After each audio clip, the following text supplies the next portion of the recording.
அவங்களுக்குலாம் அறிவு இருக்குதா? அவங்களாம் சோறு திங்கிறாங்களா? வேற எதுனா திங்கிறாங்களா? எனக்கு தெரியாது. திஸ் இஸ் வந்துட்டு ரொம்ப அசிங்கமா இருக்குது. வந்துட்டு விஜயும் கூட அதுக்கு வந்துட்டு ஒரு அ அந்த தொண்டர்கள வந்து நீங்க அத பத்தி பேசாதீங்க. என் வைஃப பத்தி விமர்சிக்காதீங்கன்னு சொல்றது இல்ல. அவன் பாட்டுக்கு ஏதோ அப்படியே குவைட்டா உட்கார்ந்துட்டு இருக்கான். அப்ப அதிலேயே தெரியுது விஜய் இஸ் அ சைக்கோ. அங்க அவங்க வைஃப் என்ன சொல்றாங்க மெயினா? அவனுக்கு வந்து மென்டல் ப்ராப்ளம் இருக்குன்னா, இதுதான் நம்ம எல்லாரும் சொல்லிட்டு இருந்தோம். அப்ப நான் தான் ஃபர்ஸ்ட் அவன் ஒரு சைக்கோன்னு சொன்னதே நான் தான். ஓகே. பிகாஸ் அவனோட கேரக்டர், அவனோட பிஹேவியர் எல்லாம் பாருங்க.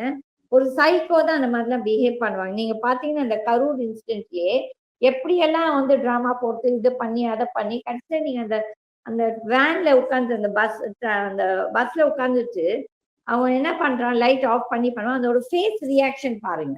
அப்ப வந்து ஒரு கொடூர புத்தி அவனுக்கு இருக்குது. Actually is not a normal person. And இந்த மாதிரி ஒரு ஆள் பொது வழிக்கு வந்து தான் வந்து ஒரு சிஎம் ஆஸ்பிரண்டா இருந்தால் ரொம்ப டேஞ்சரஸ்.